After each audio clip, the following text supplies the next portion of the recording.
Hey guys, welcome to my video on the Scripture Heirloom table. I'm just editing it now, so let's jump in. I'll show you how I designed it, how I built it. I'm pretty proud of this one. This is it's cool, I think. But yeah, let's take a look. So it goes without saying there's a ton of walnut in this project. So this is all rough milled walnut that we bought from a local mill that sources it here in Iowa, where we are located. And so just driving it from one building to the other, little Cybertruck cameo there. And so going back, that building just came out of is the one where you always see me doing the work. And going back for some more wood. So let's dive in. I'll show you my drawing and design here, what goes into this thing. All right, so I drew this thing up in SketchUp. This is kind of the profile view. And then you can see the dimensions here. Ended up with 10 feet by 4'2". I might have made it a few inches longer than that, but that's pretty close to the actual size. And so basically you can see the parts here. We've got the big old slab top. We've got what I would call a sub top. And then we've got these two big slab legs and the base, of course. And so it's so big that I need the slab to be removable, but then the sub top and the base and the two slab legs, that's a permanent fixed piece that can't be disassembled. It doesn't need to be because it's only 2 feet wide, so easily goes through a door. Here's the slab legs. You can see we've got the visible portion. We've got the male inserts at so like this part at the top would go into the sub base. This part at the bottom would go into the base. I'm sorry, this top part goes into the sub top. And then this part goes into the base, and they're the mirror of each other, so I don't have to draw that twice. And then I've got where the bolts will be pre-drilled and so on. So here's your sub top where it's got the male part can fit in this female slot, this kerf, and there's a part in the middle here, like you call it a saddle or whatever, that gives it a little more stability. And then we got these offshoots here. And that's just room for hardware. So these will be drilled out from the bottom. And so when that male part inserts into here, then we'll be able to bolt that in. So that was my plan. And then we've got some other pre-drilled areas to hold the top on. And very similar design for the base here. So I had never seen this done before. This was just my kind of brainchild. All right, so the first thing we have is just a ton of work getting all these boards ready to put together because they're all rough milled, right? So they have to be run through the joiner, run through the planer, and given good surfaces and nice square corners that are 90 degrees, so they'll fit together well. And just creates massive amounts of walnut sawdust as we reshape these boards. And then finally, we'll put another parallel edge on them through the table saw, just kind of the last part of this rough process. And it leaves me with a big stack of boards here that are kind of all different thicknesses and widths, and because you got to sort through them and see what we have, see what's going to work well. And so like right here, I'm just picking out the boards that'll work well for the top. So the next thing we're showing here is just marking out for dominoes. That's the way we're going to join all of these boards, is with Festool dominoes, connecting them and then edge gluing them. And so this is Trey here. He's just going through and just drilling out where all of these dominoes are going to go. So after that, we are left with all these boards that are ready to be dominoed and edge glued, and there's just no stronger, no better way to do this. I'm just in time to get some good video here. I don't know how good it'll be. Everything I see reminds me of her. So just more of the same here, just gluing it board by board. I'm not going to take you through all this. I think you get the idea, but just assembling all the parts and getting them ready, basically. All right, so what's going on here is this is the tabletop in 2 pieces. That's by necessity, just so we didn't have to use pipe clamps yet. So we'll get those put together in 2 sections, and then we'll assemble the 2 pieces. But what I wanted to show you was when we did the first section, didn't really think about it, but the clamps can dig into that edge a little bit, and since that's going to be in the middle of the table, we want a crisp, sharp edge where those come together. So On the second part, at least we're doing it right, and we have a block in there to protect that table edge. So we may or may not need to do a little repair on what will end up in the middle part of the table on that big section. Otherwise, going super great. We've got parts for the base, the sub top, and the legs over there. So it's Friday. We got to go take pictures for junior, senior, and then I'm going to come back. Well, maybe not till Saturday, but get some work done here Saturday, and we'll get some stuff running on the CNC pockets, places for hardware, and see how this is going to come out. So I'm super excited about it. I haven't done a fun project like this in a little while. So see you tomorrow. On the CNC machine, I started with those slab legs that have the scripture on them. So this is just using a 1/16 inch bit. It's probably 1/2 inch text. That's about as small as I can get. It looks like it's going really fast, but the real speed is this right here. And it hits each letter a couple times, so it takes quite a while. So I switched bits and clearing out some material for the, I guess you'd say the male parts that insert into the base, and then got it cut out there. So that's what it looks like after it's cut out.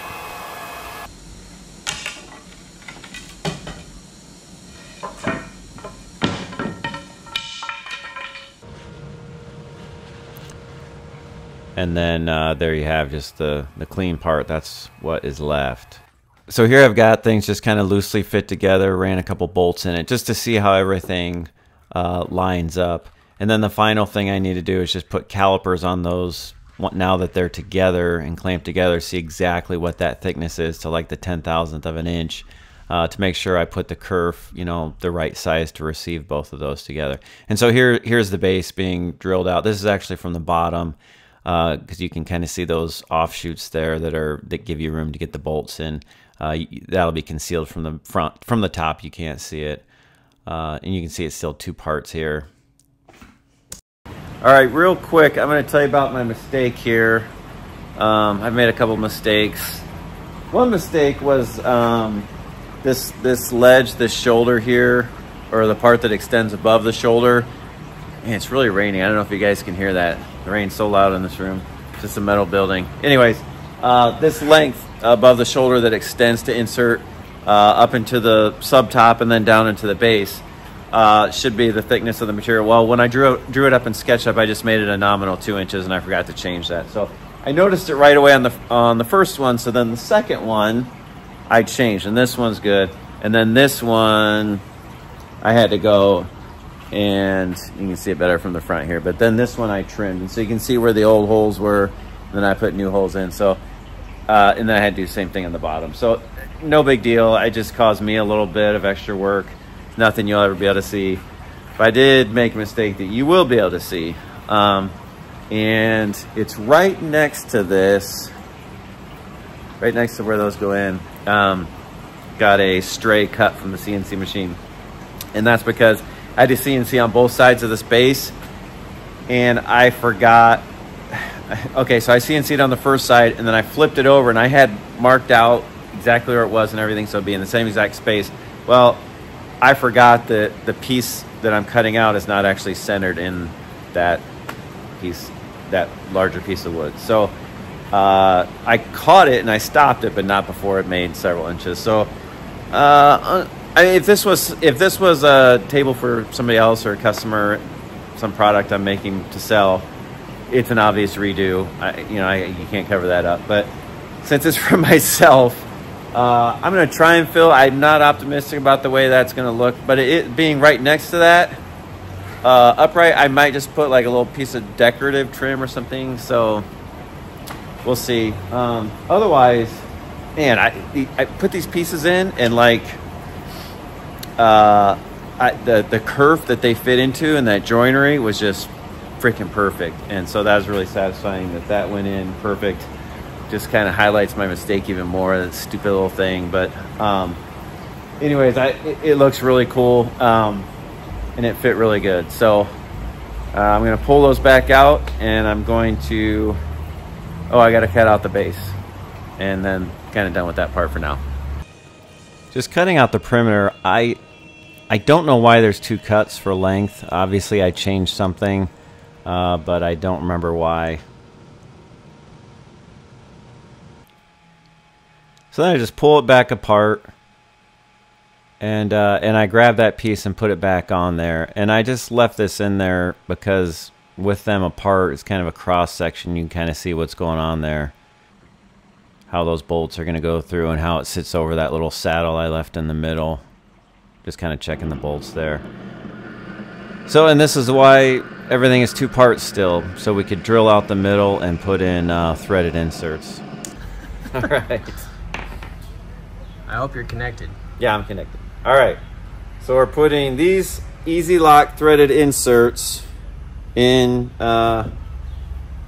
which is obviously the female part of this, but I guess it's also the male part when it goes in the wood. This goes both ways, I guess.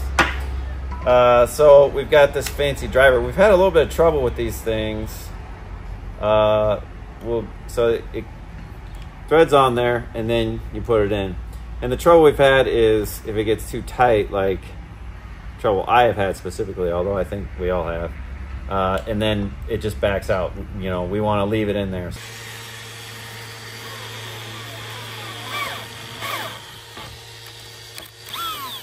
Oh, you got it. In here, put it on there.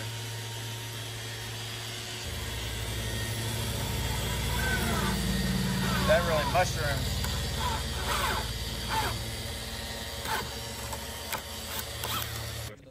And it's finally time to put together the base and the subtop that we left in 2 pieces just so we could drill them out and put those inserts in. So just finally putting those together with dominoes and glue.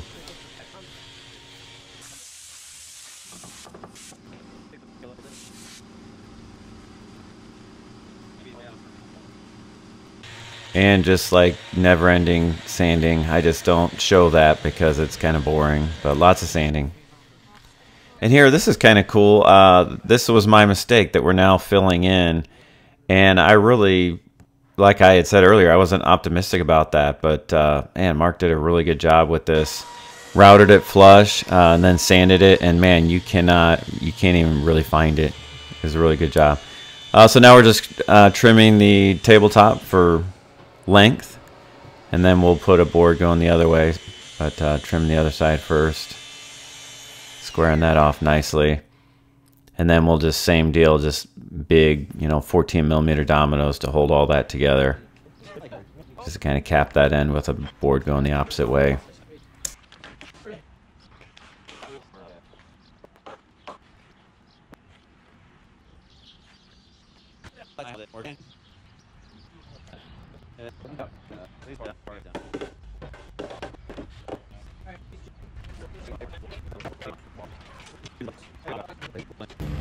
All right, base of the table. I know I showed that before, but now it's all routed.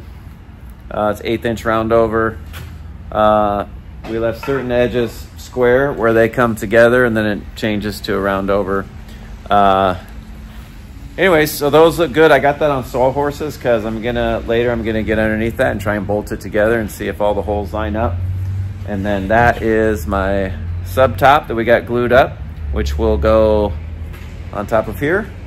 And then way down here, we've got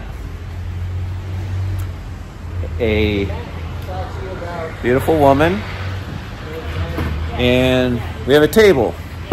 And we just put the bread box or whatever you want to call it, the end on that table. And so we got pipe clamps on it. And then tomorrow morning, when that's dry, sometime we're going to put the piece on the other end. So then all the glue up will be done, and it's just down to finishing things off. And now, after having both ends on it, we can finally trim the sides and get kind of our finished tabletop with a track saw. So now we're routering, and so I'm using a chamfer bit, and so the tabletop is upside down. This is the profile that I wanted on the bottom of the table. So the table's upside down, putting a chamfer on the bottom, and then we're going to flip it over, and we're going to do very small, slight radius on top. I want it to be pretty square, pretty chunky, but I believe it's probably an 1/8 inch round over is what I put on the top. And so now we've got it flipped back over. You can see the profile is on the bottom, and we're just getting ready to round over the top. That's it there, you can see. But man, it's yeah, there's the round over. But you can, man, the table just, you start put finished edges on it, start sanding this thing, and it's a beautiful piece of wood. It's a beautiful table. And it doesn't even have finish on it yet. That's when it really pops. But it's cool to see, cool to get it this far and see what it looks like. One of the last things to happen here is to put inserts in the bottom of the tabletop so it can be bolted to the rest of it. And so we just use the sub top to line those up, to mark it out, and now I'm drilling them out. Being careful not to drill too deep. That would be a catastrophic error, to drill through the top of the table. But then finally putting inserts in, and then kind of fine-tuning them, making sure that they're flush or better. All right, so we're ready for finish, but before that I'm going to use mineral spirits that I'm presenting there like a weirdo. But mineral spirits works good for cleaning off the wood. I want to get every stitch of dust off of there. I want to make sure it's not dirty in any way, so just scrubbing down with cotton rags and mineral spirits. And then mineral spirits dry super fast, so that's nice too. All right, take 2, Rubio monocoat. It's a lovely yellow color.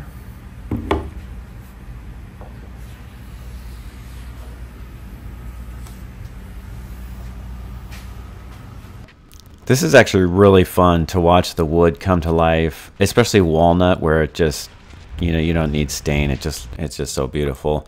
So Rubio monocoat, I hadn't used a lot of that prior to this, but it came highly recommended, and I actually love it. It's a great alternative to like lacquer or polyurethane. It's a little more natural, easier to repair. So just getting it put on all the parts, like those words just ate up a ton of it. But the smooth surfaces, it goes a long ways. So things are taped off because I don't want to get finish on any wood that gets glue. And so now that the finish is done, we're taking off the tape, and so we've got natural, you know, porous wood that'll bond well with glue. And so I'm just doing a dry fit quick with no glue, just to make sure everything still works. Bolts line up, and then the next day I'm gonna come in and we're gonna get this thing glued and bolted together.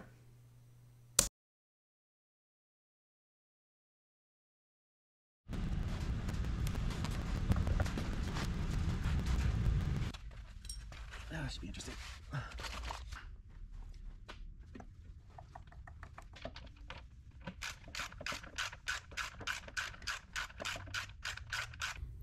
Fast forward here, this is with all the bolts in, everything tightened up, all joints glued well.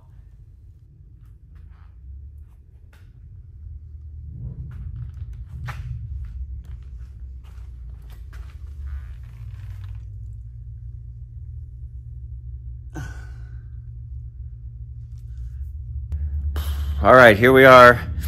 It's been a big couple days. So this thing is all bolted together. Probably just watched the time-lapse or footage of it. I put a lot of glue in there with the bolts because I did bolts and threaded inserts. It's a very furniture type of fastening system, so you can take it apart, but or assemble things easily. But the base I don't think is ever coming apart, so I put a lot of glue in there because I'm more concerned with, if you see how narrow that base is, it's like 3.5 inches, you know, by the time you get 2 1.5 1.75 boards.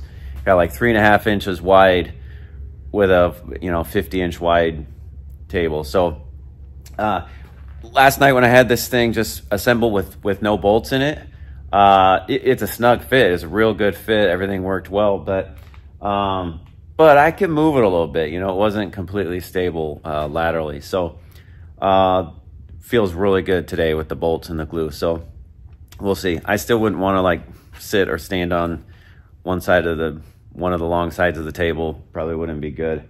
But I think it might be adequate for the normal use of a kitchen table. So we'll see. I could always add like little triangles down there and at the top just to shore things up and keep everything square from moving. But otherwise, I'm really happy with it. Like, really kind of nailed it. Like, the bolts on top and then the bolts underneath, everything lined up. The machine had drilled 3/8 holes, and I bumped it up to a 1/2 inch just so I'd have just a little bit of play there, and it was plenty. Everything worked.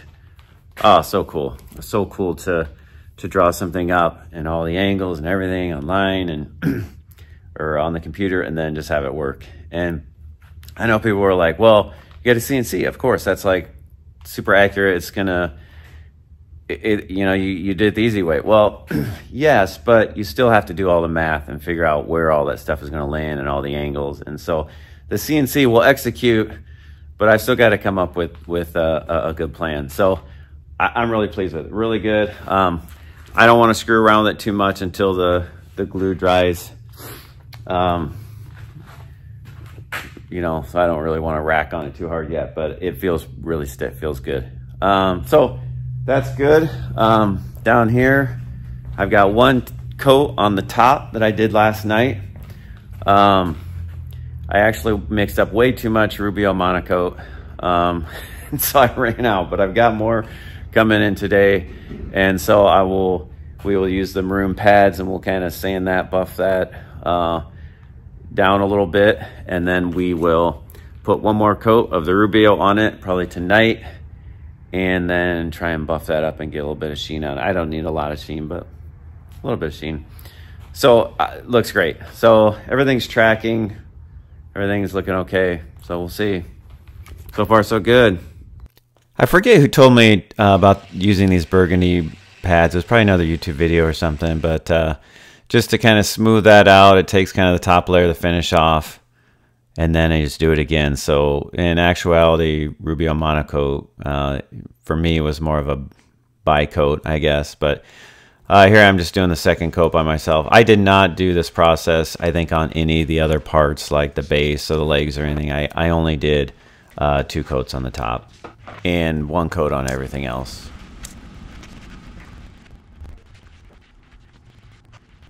I did scrub it down mega though, trying to bring up a little bit of sheen.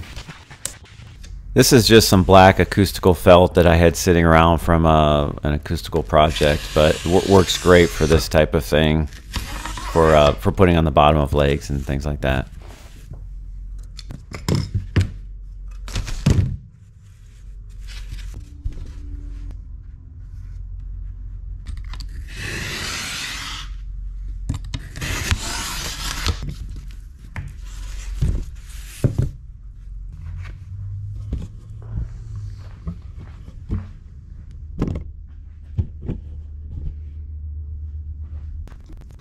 I'm using a product called ESO tape to glue these on, and you've maybe seen it in a couple other of my videos.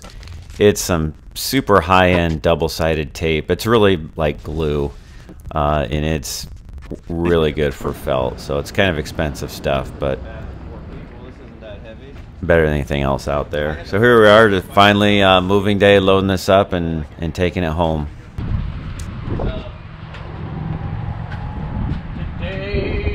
Is the day.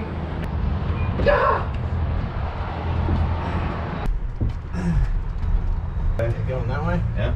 All right.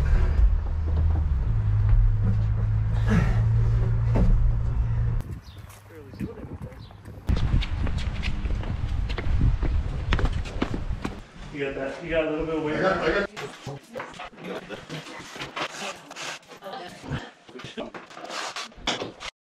All right, this is what the finished product looks like. It's a giant, it's over 10 feet by over 4 feet. So it seats 14 people. It's all made out of solid walnut, no veneer or anything anywhere. And here's the cool part about it is the scripture carved on those 2 giant slab legs coming up at an angle. So it's special to us that these are actually verses that my family picked out and wanted on there. So this is our heirloom table.